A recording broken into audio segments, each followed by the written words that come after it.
Bienvenue sur notre chaîne d'actualité du PSG. Bienvenue dans l'univers PSG où l'actualité ne s'arrête jamais. Chaque jour, suivez avec nous les dernières nouvelles de l'équipe, plongez dans des analyses détaillées et découvrez les coulisses d'un des plus grands clubs du monde. Que vous soyez fan de longue date ou nouvellement passionné par le PSG, notre chaîne vous offre une couverture complète des transferts, des blessures et des matchs, tout en vous donnant des aperçus inédits sur la dynamique de l'équipe. Bradley Barcola, je veux simplement être le meilleur. L'une des étoiles montantes du PSG, Bradley Barcola, s'est récemment confié dans une interview exclusive, abordant sans détour les critiques qu'il subit et sa détermination à se surpasser. Ce jeune attaquant de 22 ans a fait partie de ses ambitions et de son approche face aux défis. « Je veux simplement être le meilleur », déclare-t-il avec conviction. Pour lui, les critiques font partie de la vie d'un joueur au PSG, un club où la pression des supporters et des médias est constante. Mais loin de s'en formaliser, Barcola voit dans ses critiques une motivation pour exceller. La pression des critiques et la réaction de Barcola. Après une performance en demi-teinte contre Newcastle, Barcola a dû faire face à une avalanche de réactions négatives. Ce n'était pas possible de faire ce genre de performance au PSG, confie-t-il. Assis avec ses parents après le match, il a pris conscience de la nécessité d'une. Même si tu entends des trucs, n'écoute pas, se dit-il. Pour lui, l'important est de ne pas se laisser abattre, mais plutôt de tirer les leçons de chaque erreur pour revenir plus fort lors du prochain match. Cette approche démontre une maturité impressionnante pour un joueur de son âge, conscient des attentes élevées qui pèsent sur lui. La ferveur du public, une énergie inépuisable pour Barcola. L'une des choses qui distingue Bradley Barcola, c'est sa connexion avec les supporters. Quand il est sur le terrain et touche le ballon, il envoie l'énergie du stade tout entier. Dès que j'ai la balle, ça me transporte, explique-t-il. Cette connexion entre un joueur et son public peut transformer un simple match en une expérience unique.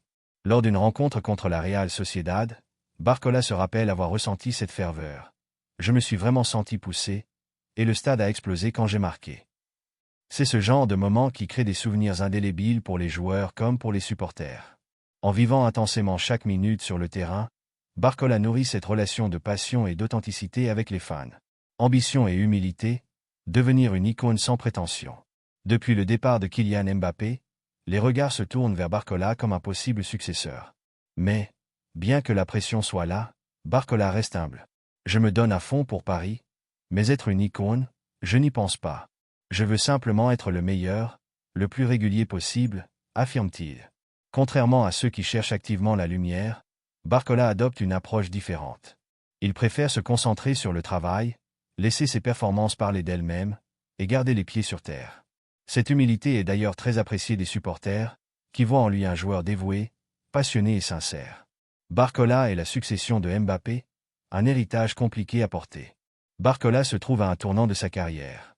Le PSG cherche une nouvelle icône, un visage capable de représenter le club, surtout après le départ de Mbappé. Pourtant, Barcola refuse de se laisser submerger par cette responsabilité. « Franchement, je ne sais pas », répond-il avec sincérité quand on lui demande s'il pourrait prendre la place de Mbappé. Pour lui, l'important est d'être régulier et d'aider l'équipe à atteindre ses objectifs. Cette réponse montre une lucidité impressionnante. Barcola semble comprendre que le statut d'icône ne se décrète pas, mais se construit avec le temps et les performances. La surprise Safonov, l'audace de Luis Enrique. Lors du dernier match contre le RC Lens, Luis Enrique a pris une décision inattendue en titularisant Matvei Safonov à la place de Gianluigi Donnarumma. Ce choix a immédiatement relancé les spéculations autour de la hiérarchie des gardiens au PSG. En conférence de presse, Luis Enrique a justifié cette décision en évoquant le pressage de Lens et la nécessité de disposer d'un gardien capable de jouer sous pression. « C'est mon obsession que tous les joueurs puissent jouer », a-t-il expliqué. Safonov a bien répondu à cette attente en réalisant une performance solide malgré quelques erreurs de relance.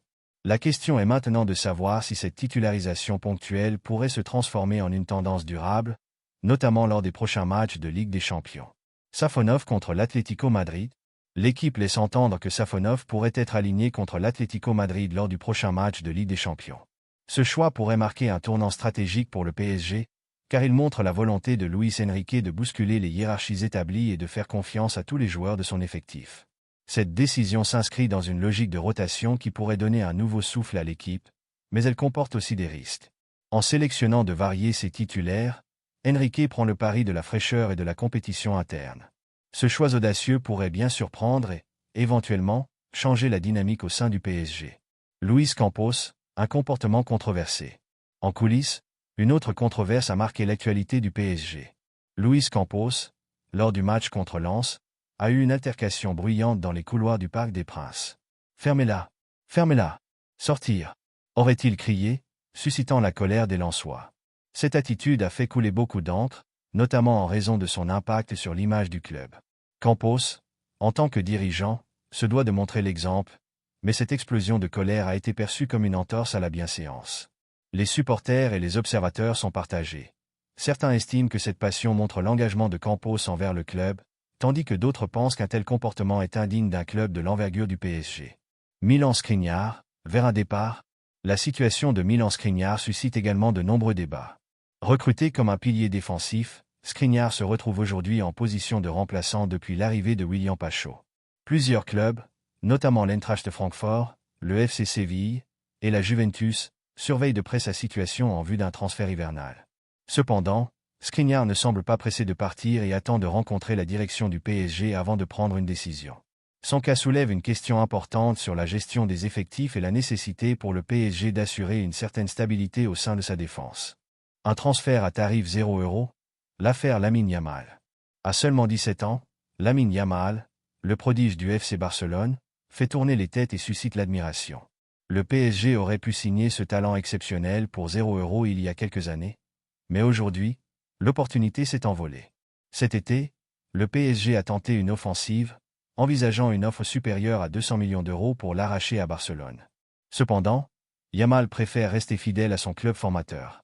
Cette affaire rappelle que même les plus grandes équipes ne peuvent pas toujours obtenir ce qu'elles désirent, et que le marché des transferts reste imprévisible et complexe.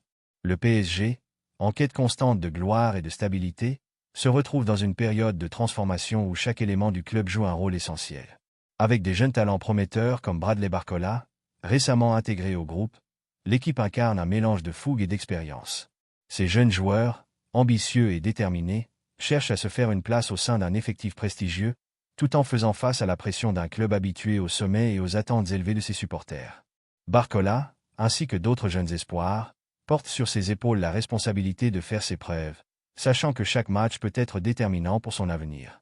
Luis Enrique, de son côté, impose sa vision et sa philosophie de jeu, souvent audacieuse, qui chamboule l'ordre établi et force l'équipe à se réinventer.